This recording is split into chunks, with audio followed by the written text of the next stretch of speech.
তার বিরুদ্ধে অতীতে উগ্রবাদী আচরণ, বিভিন্ন অনিয়ম ও অপরাধমূলক কর্মকাণ্ডের অভিযোগ রয়েছে।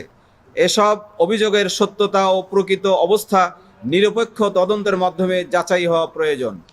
এছাড়াও জনমনে প্রশ্ন দেখা দিয়েছে যে যে ব্যক্তি একসময় সীমিত আর্থিক সামর্থ্যের অধিকারী ছিলেন বলে পরিচিত, তিনি কিভাবে 40 কোটি টাকার একটি বিশাল প্রকল্প বাস্তবায়নের উদ্যোগ গ্রহণ করেছেন। প্রকল্পের প্রকৃত ব্যয়, অর্থায়নের উৎস, দেশি বিদেশি ব্যক্তি বা প্রতিষ্ঠানের সম্পৃক্ততা এবং আর্থিক লেনদেনের স্বচ্ছতা সম্পর্কে জনমনে যথেষ্ট প্রশ্নের সৃষ্টি হয়েছে।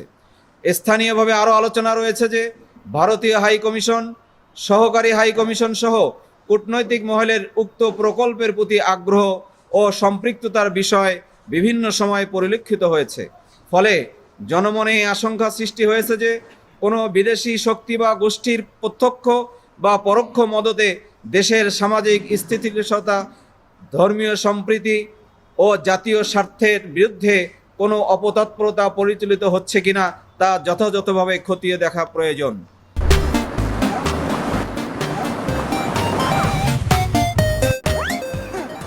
অতএব মহোদয়ের নিকট আমাদের জোর দাবিসমূহ: ১.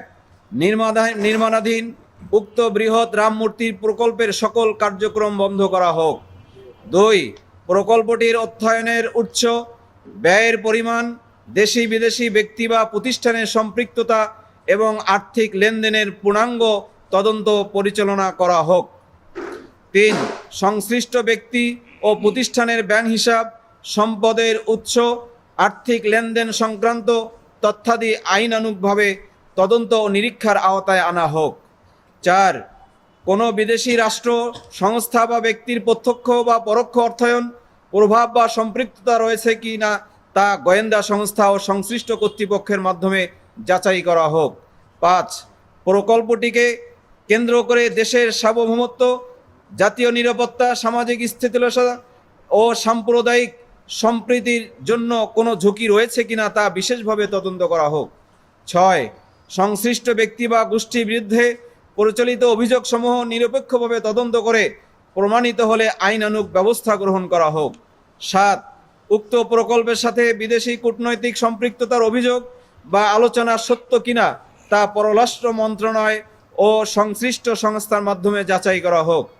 তদন্তে যদি কোনো বিদেশি হস্তক্ষেপ, অনভিপ্রেত প্রভাব বিস্তার বা কূটনৈতিক শিষ্টাচার বহির্ভূত কর্মকাণ্ডের প্রমাণ পাওয়া যায়, তাহলে বাংলাদেশ সরকারের পক্ষ থেকে প্রয়োজনীয় কূটনৈতিক পদক্ষেপ গ্রহণ এবং সংশ্লিষ্ট বিদেশি মিশনের নিকট আনুষ্ঠানিক প্রতিবাদ ও ব্যাখ্যা চাওয়ার ব্যবস্থা গ্রহণ করা হোক।